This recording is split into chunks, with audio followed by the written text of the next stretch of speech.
Salam, Om Swastiastu. Para raja, para sultan, datuk, permaisuri, para sesepuh, para rohaniwan, dan para hadirin semua yang saya tidak bisa sebutkan satu tanpa mengurangi rasa hormat kami, termasuk tamu kita dari negara Malaysia, dan ada satu saudara kita dari Timor Leste dan lain sebagainya. Jadi mengucapkan selamat datang di tanah Jakarta ini, semoga sejahtera semuanya. Amin. Jadi sebelumnya saya juga mohon maaf. Sebetulnya kalau untuk Raja Sunya ini yang paling berkompeten yaitu Ki Dalang. Yun Sewu ya, jadi saya akan menjelaskan. Jadi benar tadi udah disampaikan sama Romo Mas'ud bahwa Raja Sunya itu pernah dilaksanakan di Kerajaan Majapahit ya. Jadi sebetulnya ini ritual ini bukan ritual satu agama tertentu. Makanya kita itu niatnya ini adalah Punarbawa atau lahir Majapahit. Jadi Majapahit itu sama kayak kita, bahwa kita itu hidup harus berdampingan ya. Tidak boleh membedakan agama, suku, bangsa, pangkat, derajat, dan jabatan. Intinya bahwa manusia itu di muka Tuhan, di muka Allah Subhanahu wa taala semua adalah sama ya. Kita tidak boleh membedakan itu. Mungkin pekerjaan ya tidak apa-apa, tapi secara itu harus kita kembalikan lagi. Jadi Raja Sunya ini sebetulnya ada dalam kitab-kitabnya ya. Oke, jadi syarat-syaratnya apa? Yang pertama adalah serada atau keyakinan. Kita harus yakin ya, kalau nggak yakin ya jangan ya. Jadi keyakinan sesuai dengan spiritual kita, sesuai agama kita ya. Jadi lakum dinukum waliyadin. Jadi kita harus yakin apapun yang ku tempuh menuju Tuhan akan sampai ke Tuhan pula. Karena Tuhan itu kan hanya satu kan. Allah itu tauhid ya. Tuhan itu sudo dewo iku. Jadi Tuhan itu satu ya. Kemudian berikutnya yang kedua itu adalah kelas acarya. Kelas acarya itu adalah keikhlasan ya. Jadi kita itu semua sekarang belajar untuk ikhlas ya. Ikhlas semuanya ya. Menerima takdir baik dan buruk, kotok dan kodar ya. Jadi subha asubha karma ya. Jadi apapun anugerah Tuhan yang diberikan kepada kita, kita itu harus terima dengan ikhlas ya. Ya itulah yang dasar kelanjutan dari serada itu. Nah, kemudian dasar yang ketiga adalah sastra. Sastra itu adalah sebetulnya pengetahuan suci ya. Semua yang diwahyukan berupa widya atau pengetahuan itu adalah namanya Weda. Jadi sebetulnya sastra atau Weda itu bukan hanya kitab sucinya orang Hindu. Semua yang difirmankan atau yang dikalamkan oleh ilahi itu adalah teks-teks suci ya. Zaman dulu karena agama tidak tulis di KTP, jadi apapun harus menghormati. Lah sastra ini dasarnya apa? Yang pertama adalah kitab Mahabharata. Mahabharata itu dulu pernah disusun oleh Resi Vyasa, tapi di Jawa oleh Empu Sutasoma, Empu Tangkular, resi-resi di Jawa ya. Nah itu ada bagian atau parwa, namanya Asma Widya Parwa. Itu tentang ritual-ritual yang dilakukan oleh Raja Yudhistira. Jadi sebetulnya zaman dulu untuk melakukan Raja Sunyayanya itu artinya sebetulnya pengukuhan kekuasaan sebagai raja ya. Jadi kalau zaman dulu ya syaratnya itu ada 3 ya untuk pengukuhan itu. Yang pertama adalah mengundang atau memohon doa dari Sabta Pandita atau Saptarsi. Jadi bukan harus pendeta yang beragama Hindu atau Kristen, bukan. Namanya Pandita itu orang yang mempunyai baik budi luhur ya. Jadi boleh itu ustadz, boleh itu pastor, boleh itu romo atau apa, yang penting dia seorang rohaniwan ya. Terus kemudian dia harus mengundang 100 raja ya. Ya kalau sekarang mungkin nggak mungkin karena kerajaannya sudah hilang ya, jadi tidak masalah. Nah, terus yang ketiga ini yang paling berat, Yudhistira pun nggak mampu. Dia harus membunuh raja yang jahat. Ya, zaman dulu ada namanya Raja Jarasandha. Jadi Raja Sanda itu sebetulnya dua manusia yang lahir berbeda, tapi badannya sebelah-sebelah. Akhirnya disatukan oleh Krishna itu sendiri. Nah, Jarasandha ini karena dia merasa sakti hebat, akhirnya sombong, takabur ya, seperti Raja Fir'aun, seperti Raja Namrud ya. Jadi orang takabur itu pasti akan diazab oleh Allah ya. Nah, Jarasandha ini dia sudah menaklukkan 97 raja. Tinggal 3 yang belum ya, yaitu Baladewa atau Balarama ya, atau Kokrosono. Nah, terus kemudian adiknya namanya Noroyono atau Krishna ya. Nara itu adalah sumber yana kehidupan. Jadi Narayana itu adalah sumber dari kehidupan itu sendiri. Yang ketiga baru Yudhistira. Makanya akhirnya raja yang serakah ini disuruhlah Bima adu jago ya.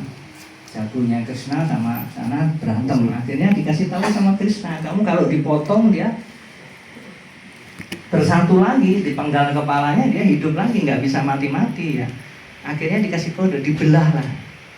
Makanya ini pelajaran buat kita. Kita itu bisa kalah karena dipecah belah, diadu domba. Makanya itu pelajaran buat kita. Janganlah mau kita diadu domba. Intinya seperti itu. Akhirnya si Jarasandha itu bisa dikalahkan ya. Berikutnya langsung Raja Singayatnya yang ada di Hastinapura atau Indraprastha. Nah, syaratnya kan tadi harus membunuh raja yang jahat. Sementara raja yang jahat Jarasandha sudah meninggal. Akhirnya ada raja satu lagi, namanya Sisupala.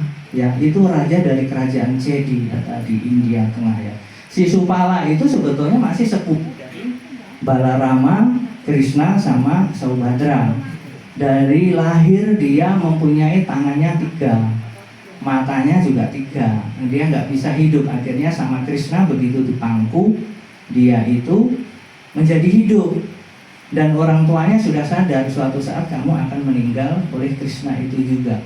Krishna itu sebetulnya adalah sang dalang kehidupan ini, atau disebut sang Panduranga ya. Panduranga itu artinya dalangnya kehidupan ini sebetulnya Sri Krishna itu. Nah, Krishna berjanji, saya tidak akan membunuh kamu kalau kamu mengolok-olok saya kurang dari 100, tapi kalau udah 100 kali saya akan membunuh kamu, gitu kan. Akhirnya apa? Raja Sunyayatnya ini tadi kan harus tahapan yang pertama kan dimandikan, di abhisekam ya sudah. Terus habis itu dikukuhkan, disembahyangin, harus memberi kepada daksina, atau daksina itu memberikan penghormatan kepada pendeta atau para ulama. Akhirnya pendeta ini yang dihormati adalah yang pertama Bhisma. Tapi Bhisma nggak mau karena Bhisma masih terikat oleh raja yang buta, yang jahat. Saya tidak bisa, walaupun saya nggak jahat, saya masih terikat. Nah, akhirnya Krishna, lah si Supala ini dia mengolok-olok Krishna ya. Krishna kamu gembala atau apa. Dia hanya melihat fisik seorang gembala. Dia tidak mengerti bahwa Tuhan itu sebetulnya gembala ya. Yesus Kristus itu juga gembala kita ya. Krishna itu juga gembala. Jadi kalau kita sebagai seorang gembala itu janganlah rendah hati, jangan kita merasa malu. Dan jika ada seorang pengemong atau penggembala, jangan kita menghina. Makanya itu pelajaran buat jangan sekali-kali kita menghina profesi orang. Semua itu adalah ada tujuannya. Seperti di Jawa, Eyang Semar Bodronoyo, beliau itu seorang dewa, seorang pertapa, tapi menyamar sebagai orang biasa. Makanya kita dilarang untuk menghina orang yang terzolimi. Jadi maknanya seperti itu. Nah, kemudian harus memberikan penghormatan kepada raja-raja yang lain ya. Jadi kita itu harus pajajaran, duduk sama tinggi, berdiri sama rendah, berdiri sama tinggi, duduk sama rendah, asih asah asuh ya. Jadi kita tidak boleh membenci karena agama, karena jadi tidak boleh ya. Jadi eksistensinya di sekarang apa kita harus membunuh yang beda agama atau raja lain? Bukan. Tapi yang kita bunuh adalah sifat satripu atau sifat kebinatangan dalam diri kita, yaitu kama, nafsu, keroda, amarah, matsarya, iri hati, dan sifat-sifat jelek ada dalam diri kita. Jadi kita bukan harus ayo kita berjihad membunuh yang agamanya beda atau membunuh raja lain, bukan. Jihad kita adalah membunuh hawa nafsu kita, ego kita, dan sifat-sifat buruk dalam diri kita. Memang nggak bisa dihilangin, kita semua masih punya itu, minimal dikendalikan. Berikutnya syarat yang kelima adalah mantra. Mantra tadi sudah ya kita doakan, makanya kita harus minta doa dari semua agama juga, jangan hanya satu, jadi semuanya ya. Terus berikutnya adalah Anasewanam atau Boga Sewanam, itu jamuan makan ya, jadi jamuan makannya sudah ada. Nah yang ketiga adalah Nasmita. Nasmita itu artinya kita tidak boleh pamrih. Oh aku itu loh udah sembahyang, aku itu loh sudah beratnya, aku itu loh hormati, itu akhirnya tidak boleh. Jadi mari kita semua dari Raja Sunyayatnya ini, kalau kita sudah memenuhi syarat seperti itu, makanya kita bisa Punarbawa Majapahit. Jadi kita jangan memikirkan, oh nanti kita bikin kerajaan Majapahit secara fisik, tapi spirit jiwa Majapahit, ajaran-ajaran Majapahit yang adiluhung, yang universal, yang menghormati semua agama, semua suku, mari kita laksanakan. Dan jangan mau kita diadu domba, dipecah belah ya. Orang lain sudah sampai teknologi AI, sudah sampai ke planet Mars, kita masih ribut aja karena ijazah, ribut aja karena itu. Jadi energi kita itu jangan habis ya buat berantem ya, buat satu bajunya putih, satu bajunya hitam, ribut ya. Jadi mungkin itu sedikit ulasan dari saya, kurang lebihnya nanti saya juga mohon maaf. Jadi intinya bahwa kita Raja Sunyayatnya ini mengukuhkan raja masing-masing, dan setelah kita kukuhkan ya kita harus memayu hayuning buwono. Buat apa? Saya itu loh raja, saya ini. Jadi apa? Berbuat baiklah, yang kuat melindungi yang lemah, yang kaya bersedekah ke yang miskin, yang pinter membimbing yang bodoh, dan yang kedinginan harus diberikan yang selimut yang panas. Cuma itu aja tugas kita itu ya.